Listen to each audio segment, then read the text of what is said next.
नमस्कार, स्वागत है आप सभी का model of Indian astrology channel में। मैं हूं पंडित राकेश मिश्रा। आप सभी दर्शकों को नव वर्ष की हार्दिक शुभकामनाएं। आप लोगों के लिए यह वर्ष सुख, समृद्धि, सौभाग्य और शांति लेकर के आए, ऐसा मेरी तरफ से आप सभी को शुभकामनाएं। इस वीडियो के माध्यम से आप वर्ष 2021 का राशिफल देख पाएंगे, समझ पाएंगे। आप इस वीडियो को अंत तक देखें, क्योंकि हम वीडियो के लास्ट में किसी भी तरह की समस्याओं के समाधान के बारे में चर्चा करेंगे, बताएंगे। उनके उपाय के ऊपर में आप लोगों के साथ में क्या उपाय हो सकता है, इसकी विशेष जानकारी आप लोगों को साझा करेंगे।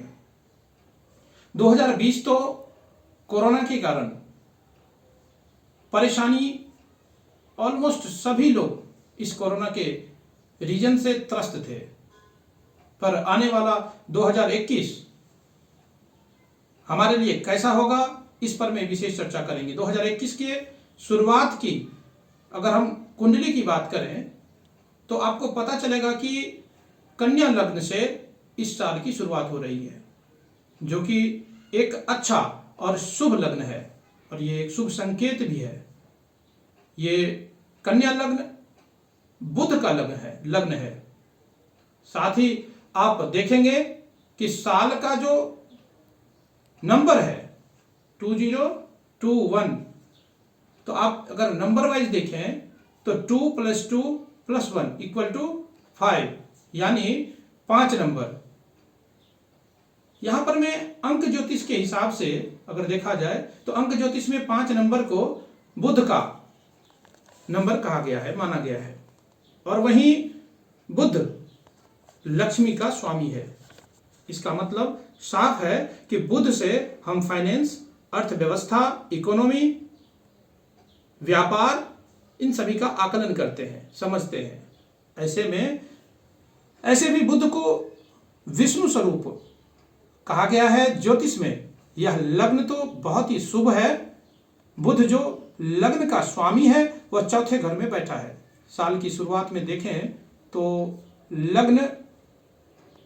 जो लग्न है वह हस्त नक्षत्र में उदय हो रहा है। हस्त नक्षत्र जो कि चंद्रमा का नक्षत्र है, और चंद्रमा अपनी ही राशि 11वें स्थान लाभ स्थान में बैठे हुए हैं। चंद्रमा लाभ स्थान में बैठना यानी धन की प्राप्ति सभी लोगों को जरूर होगा, ऐसा संकेत मिल रहा है। वहीं आप देखेंगे तो चंद्रमा भी पुष्य नक्षत्र में बैठा है। पुष्य भी एक अच्छा नक्षत्र माना गया है। व्यापार और सभी शुभ कार्यों के लिए यह शनि का नक्षत्र है। शनि स्वयं मकर राशि में बैठे हैं। बुध को देखें तो बुध पूर्वाषाढ़ा नक्षत्र में बैठे हैं, जो कि शुक्र का नक्षत्र है। कन्या लग्न के लिए शुक्र भाग्य के स्वामी बनते हैं। तो यहां अगर नक्षत्र की स्थिति, ग्रहों की स्थिति, राशियों की स्थिति बहुत अच्छा है। इसके साथ ही मंगल भी साल के शुरुआत में अपने ही राशि में बैठे हैं। साल में इसी वर्ष में राहु केतु अपनी उच्च राशि वृषभ और वृश्चिक राशि में बैठे हैं। तो यह जो 5 प्रमुख ग्रह हैं उन सभी की अपनी अच्छी स्थिति में है। तो सभी नक्षत्रों की स्थिति भी अच्छी दिख रही है।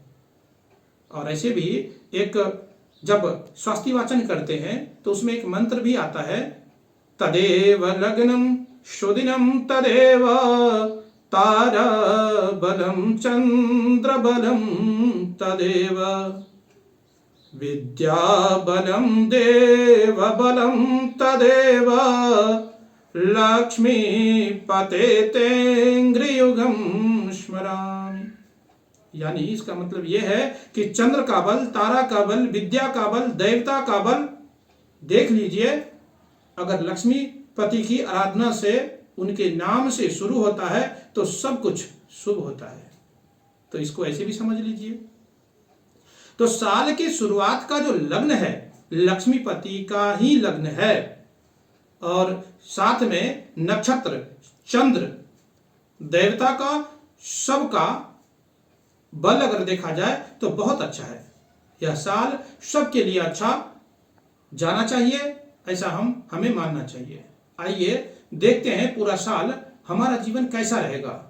इस वीडियो के माध्यम से हम देखेंगे नौकरी में, व्यापार में, परिवार में, माता पिता का स्वास्थ्य, संतान, शिक्षा, धन की स्थिति, ये पूरे वर्ष कैसा रहेगा, इसके ऊपर में चर्चा करेंगे।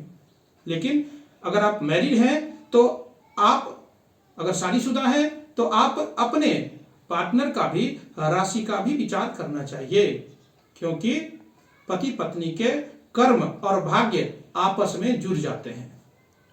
अगर आप सिंगल हैं तब तो आप अपनी राशि देखेंगे, लेकिन अगर आप मैरिड हैं तो अपनी पत्नी का या पति का भी साथ में विचार करें, क्योंकि शास्त्र कहते हैं कि हमारे पाप और पुण्य के साक्षी 14 विभूतियां, 14th विभूतियां होती है।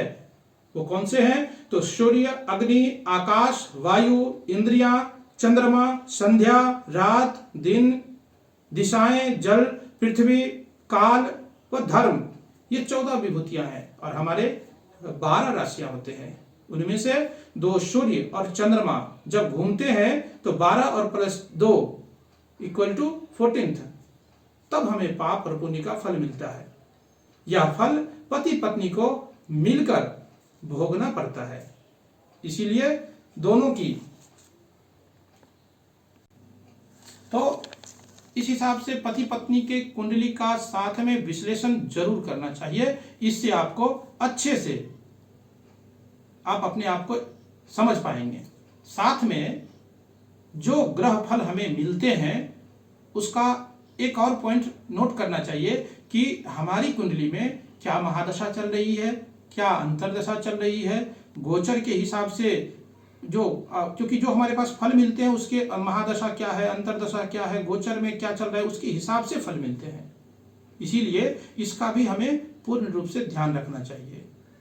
यह वीडियो आपको गोचर के हिसाब से देखने को मिलेगा इस वीडियो में। तो आइए बात करते हैं कुंभ राशि के जातकों के लिए यह 2021 कैसा रहेगा। तो कुंभ राशि के जातक के लिए यह वर्ष मिला जुला रहने वाला है। शनिदेव जो राशि स्वामी हैं और वह मकर राशि में गोचर कर रहे हैं। यह कुंभ राशि से 12वें चल रहे हैं, पूरे वर्ष 12वें भाव से गोचर करेंगे। तो 12वां भाव व्यय का भाव है, विदेश का भाव है।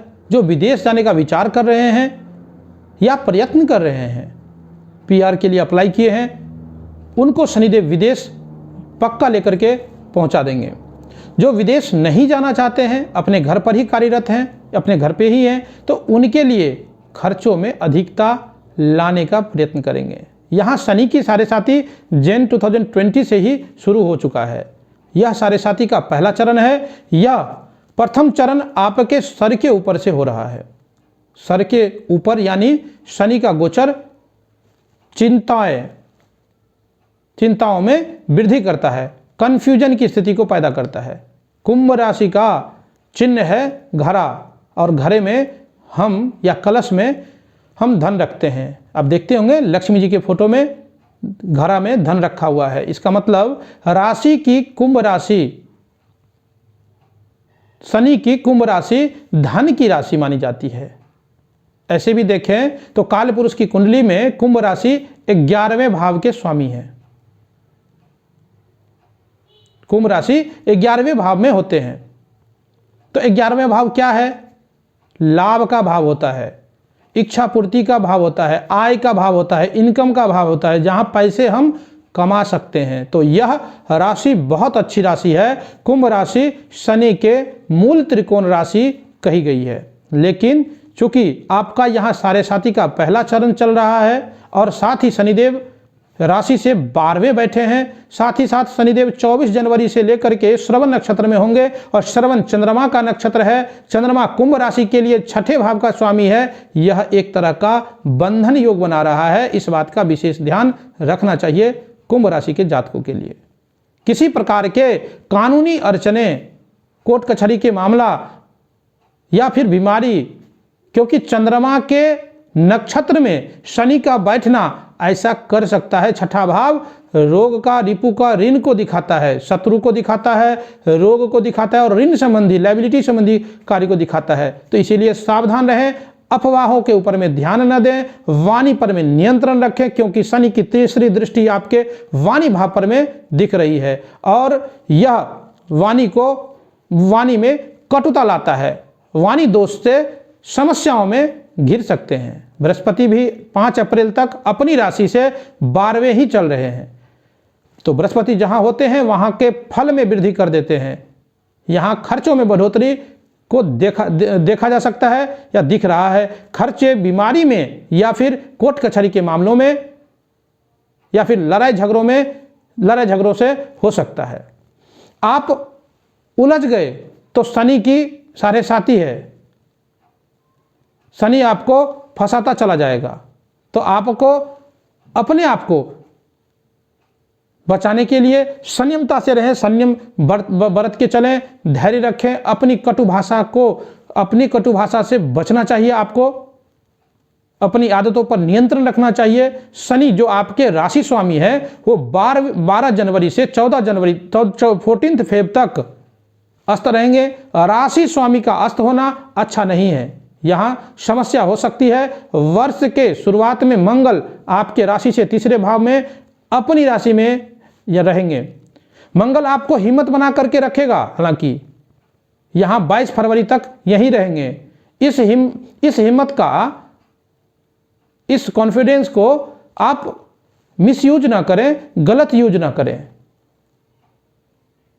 5 अप्रैल 2021 से देवगुरु बृहस्पति कुंभ राशि में गोचर करेंगे।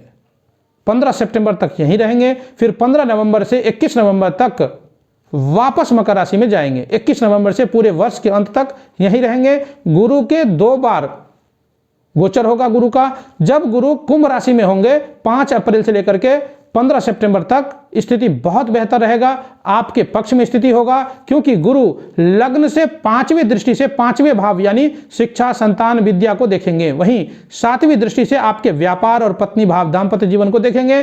9वीं दृष्टि से आपके भाग्य को देखेंगे। तो गुरु का यह दृष्टि क्षेपण आपको कई जगह पे, कई मौकों पे लाभ देगा, या यूं कहे कि ये पीरियड में आपके लिए बहुत ही अच्छा लाभकारी रहने वाला सिद्ध होगा, क्योंकि राशि से गुरु का गोचर, लग्न से गुरु का गोचर हमेशा ही शुभ माना जाता है, क्योंकि गुरु के दृष्टि में अमृत पाया जाता है। व्यापारी वर्ग के लिए, लोगों के लिए मई, जून और जुलाई का जो महीना है बहुत ही अच्छा रहने वाला है। सितंबर, अक्टूबर के महीने में विशेष ध्यान रखना है, विशेष रूप से अक्टूबर के महीने में, क्योंकि गुरु नीच के हो जाएंगे। आपके व्यापार स्थान के स्वामी सूर्यदेव भी नीच हो जाएंगे। तो 15 अक्टूबर से 15 नवंबर तक का समय व्यापारी वर्ग के लिए बहुत ही सावधानी वाला रहेगा, बहुत ही सावधानी से रहना होगा। फिर 12 जनवरी से 14 फरवरी तक का समय भी विशेष सावधानी वाला रहेगा। 16 फरवरी से 16 अप्रैल तक शुक्र अस्त रहेंगे पूरे 2 महीने। तो शुक्र कुंभ राशि के जातक के लिए 4थे और 9वें भाव के स्वामी होते हैं। चौथा घर मतलब परिवार का, मन का, माँ का, मानसिक सुख का भाव होता है। घर, मकान, गाड़ी, सुख शांति का भाव होता है। वहीं 9वां घर भाग्य का स्थान है। लंबी दूरी का विचार भी यहीं से किया जाता है। तीर्थ यात्रा का विचार यहीं से होता है। हर तरह के सहयोग का स्थान है, भाव है। इन दोनों भाव के स्वामी का अस्त होना यह दर्शाता है कि 16 फरवरी से लेकर 16 अप्रैल तक आपको, कुंभ राशि के जातकों को भाग्य का साथ नहीं मिलेगा। तो जनवरी से लेकर के अप्रैल तक में विशेष सावधानी रखें। शनि के 12वें स्थान का यह दिखाता है कि अगर आप किसी पुराने रोग से पीड़ित हैं तो इस समय में यह बीमारी बढ़ जाएगी और वर्ष के अंत तक ये रिलीफ आपको, वर्ष के अंत तक में जाकर के इसका समाधान या रिलीफ मिल पाएगा। जैसे समस्या क्या हो सकती है? पेट संबंधी समस्या, कब्ज का होना, घुटनों की परेशानी, किडनी संबंधी परेशानी, बीमारी, कोई समस्या चल रही है, पहले से आने वाली है, ऐसा अगर आपको लगता है, if you are feeling like that, अगर आपको ऐसा महसूस होता है तो बिल्कुल इसका नज़रअंदाज, इग्नोर ना करें, वरना शनि आपको बीमारी में उलझा करके रखेगा, क्योंकि ये रोग स्थान से शनि का गोचर हो रहा है। कर्म 3 प्रकार के होते हैं, संचित कर्म, क्रियमान कर्म और प्रारब्ध का। मकर राशि में शनि क्रियमान कर्म को दिखाते हैं, क्योंकि कर्म की राशि है। जन्म कुंडली में देखें, यहाँ पर में जन्म कुंडली में देखें, स्थान की राशि आती है, 10वें स्थान की राशि आती है। जो काम हम आज कर रहे हैं उसका फल बाद में मिलेगा। कुंभ राशि प्रारब्ध को दिखाता है, हमारी जो किस्मत में क्या है, जो हमें मिलने वाला है। इसलिए शनि प्रारब्ध को दिखाता है, जो हमें अब मिलने वाला है। संचित और क्रियमान कर्म को बदला जा सकता है, लेकिन प्रारब्ध का जो फल है मिलने ही वाला है, उसको कोई बदल नहीं सकता है भगवान के सिवा। भगवान के सिवा कोई इस कर्म को बदल नहीं सकता है। तो शनि की आराधना, शिव जी की आराधना, पूजा आपको इससे बचाव करेगा। मंगल कर्क राशि में 2 जून से लेकर के 20 जुलाई तक गोचर करेंगे। कर्क राशि कुंभ राशि के जातक के लिए छठे भाव की राशि है। और यहां शनि की दृष्टि, यह ज्योतिष में अच्छा नहीं माना जाता है। इसको एक ज्वालामुखी योग कहते हैं, विस्फोटक योग भी कहा जाता है। यह उथल पुथल का योग बना देता है। इस समय विशेष सावधानी रखने की आवश्यकता होगी। सूर्य कर्क राशि में आपके राशि से छठे गोचर करेंगे 14 जुलाई से 14 अगस्त तक। यहाँ भी ये समय थोड़ा दिक्कत दे सकता है, क्योंकि शनि पर में सूर्य की 7वीं दृष्टि होगी। सूर्य आमने सामने, सूर्य और शनि आमने सामने होंगे, एक दूसरे को 7वीं दृष्टि से दृष्टिक्षेपण करेंगे। तो सूर्य आपके कुंडली में 7वें स्थान का स्वामी है, और 7वां घर दाम्पत्य पत्नी का स्थान है, व्यापार का स्थान है। इसका 6ठे स्थान से गोचर होना, यह आपको व्यापार, पत्नी को लेकर के विशेष चिंताएं दे सकता है। कोर्ट कचहरी, कर्ज में परेशानी, पत्नी के सेहत संबंधी समस्याएं परेशान कर सकता है, हो सकता है, इसका ध्यान रखें। 14 अगस्त से लेकर के 14 सितंबर तक सूर्य आपकी राशि से 7वें व्यापार भाव से, पत्नी भाव से, पत्नी स्थान से गोचर करेंगे। उस समय यह बहुत अच्छा रहेगा, ये समय आपके लिए बहुत बेहतर होगा। शुक्र वृषभ राशि में 4 मई से लेकर के 29 मई तक रहेंगे। भाग्य के स्वामी का अपने राशि में गोचर भाग्य में उछाल को दिखाता है। वहीं जब शुक्र तुला राशि में 11 अगस्त से लेकर के 6 सितंबर तक रहेंगे। तुला राशि भी शुक्र की अपनी ही राशि है। भाग्य के स्वामी भाग्य में जाकर के बैठे हैं। यहां पर में शनि की 10वीं दृष्टि भी रहेगी शुक्र पर में। तो यह समय बहुत बड़ा अच्छा रिजल्ट लेकर के आएगा, बहुत अच्छा उछाल लेकर के आएगा। खास करके धन के मामले में तो विशेष लाभ मिलने वाला है। 14 मई से लेकर के 11 अक्टूबर तक शनि वक्री रहेंगे। वक्री में शनि ज़्यादा प्रभाव देते हैं। तो इस समय में आपको अपनी कुंडली को भी देखना जरूरी है, उसका विश्लेषण करना जरूरी है कि आपके कुंडली में शनि की क्या स्थिति है। अगर आपके कुंडली में भी शनि वक्री है तो यह समय एक बड़ी घटना को सूचना दे रहा है।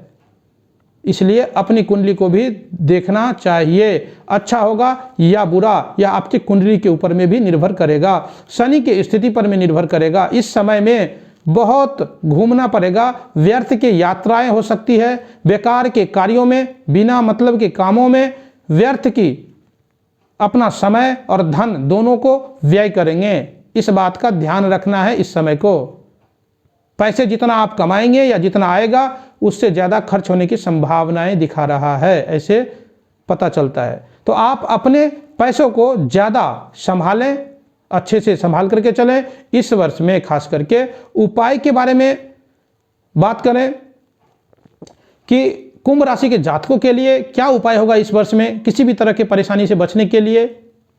तो आपको यहाँ पर मैं बताऊँ तो आटे में चीनी मिला करके, शक्कर मिला करके आटे में चींटियों को खिलाएं, यह सबसे बेहतर उपाय होगा। तो यहाँ पर मैं चींटियों को आटे में शक्कर मिला करके चींटियों को खिलाएं। दूसरा, अपने पितरों की आराधना करें। पितृपक्ष में खास करके इस वर्ष जो आएगा 2021 में, इस खास समय में जो 15 दिन के अंदर में आप पितृपक्ष में अपने पितरों की आराधना करें। साथ ही साथ 7 मुखी रुद्राक्ष पहने। 7 मुखी रुद्राक्ष शनि का माना गया है।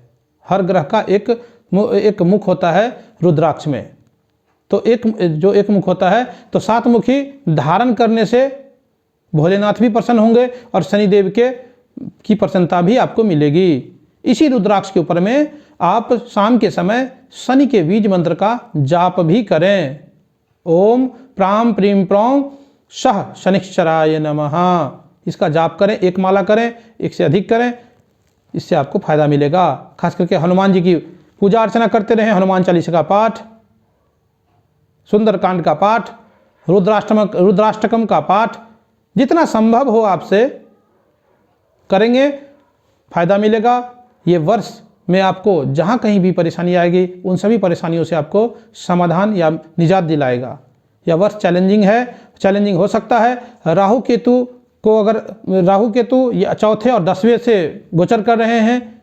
इसे व्यक्ति घर परिवार, क्योंकि चौथा घर परिवार का स्थान है और 10वां कार्य का स्थान है, तो ये घर परिवार और कामों में उलझा करके रख सकता है।